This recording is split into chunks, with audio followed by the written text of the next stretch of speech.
Hey guys, Omni here. We got a teaser trailer for Resident Evil Infinite Darkness. This is the latest in the CGI animated films that kind of take place in the game universe. At least I'm not sure where they are in as far as canon goes when compared to the games themselves, but they've always kind of been like playing within that kind of framework.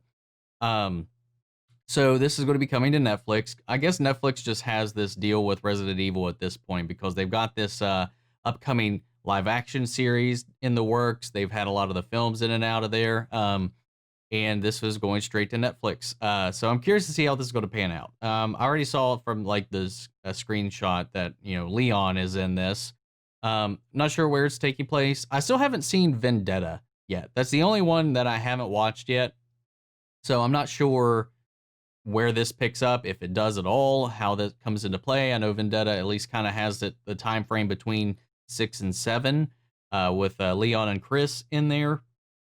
But yeah, I'm curious to check it out. It's not too long, so let's just go ahead and dive right into it. Here we go.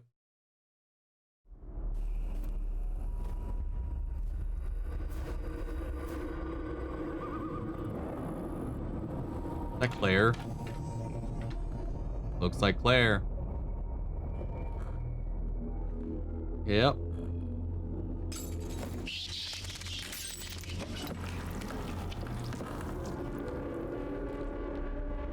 Got a little wormy thing in that vial.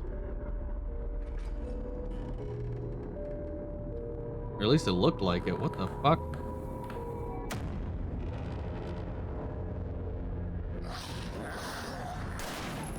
Ooh.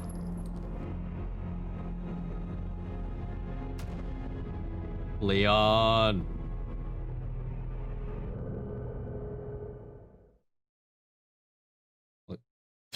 That it? Come on! Alright. Well, I mean, it looks like a Resident Evil animated movie. Pretty much just like the rest of them. I mean, it doesn't really tell us much of anything. I mean, that broken vial looks like it kind of maybe had like a worm in it. So is it a uh, mold? Is it August? I don't know. I'm willing to bank on Plagas or something like that, maybe Ouroboros related. Uh, but it's kind of cool seeing Claire and Leon back together again, at least in a feature, in a journey, and see where that goes. Really, I can't discern anything from what we just saw. It looks good. It looks on par with the other ones that we've seen.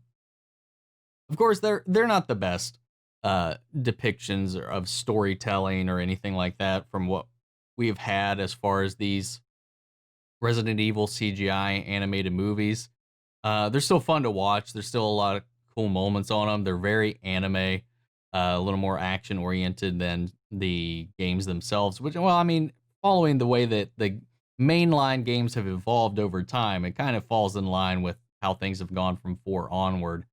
Um, so yeah, I'm curious.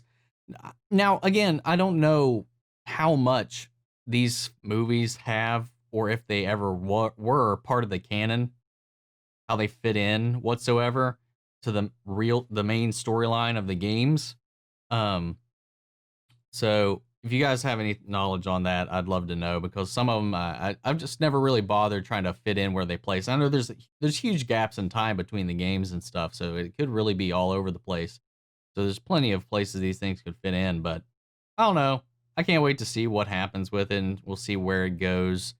Um, I've always been a Leon Claire shipper myself. I know Leon's got his entanglements with Ada, but I don't know. Ever since RE2, that's like those are the two I always was like, come on, get in there. And then you have old brother-in-law Chris, man, coming in with his chunky arms.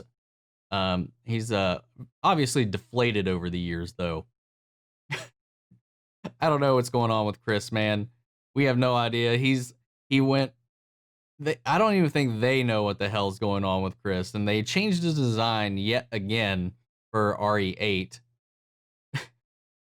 Because I mean, when we first were reunited with him in 5, he was vastly different from the last time we saw him in Code Veronica, which was still pretty different from the last time we saw him in RE1.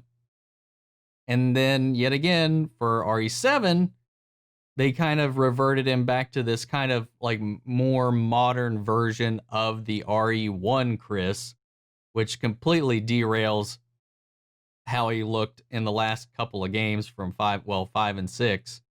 And then they went back and did this kind of like hybrid for the RE8 trailer for this depiction of Chris. Leon's been the only one that has been pretty much, well, no, all of them. Chris is the only one that hasn't been consistent. Leon has been mostly the exact same character from beginning to end. His hair's just longer now from where we saw him in RE2, and that's really the only change. And that, of course, his confidence level, his skill, his experience has evolved from the days where he was just the rookie added to the force.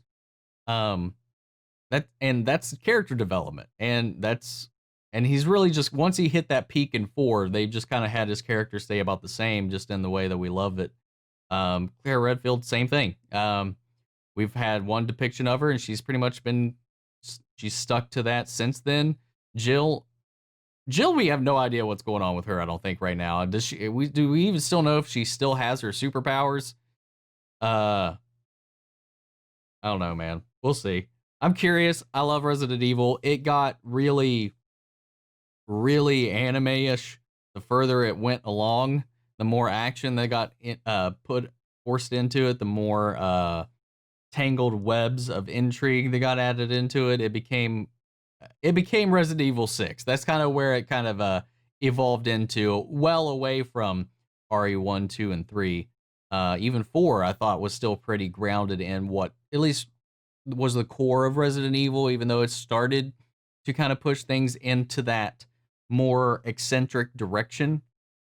But I don't know. We'll see. We'll give it a try. We'll see how it turns out. What did you guys think? What are your guys' thoughts on the animated films, the tie-ins? Are you looking forward to Village? I know I am. Sound off in the comments. Let me know your thoughts, and we'll carry on the conversation after the video. Thank you guys for tuning in. Catch you guys next time. Take care, everybody.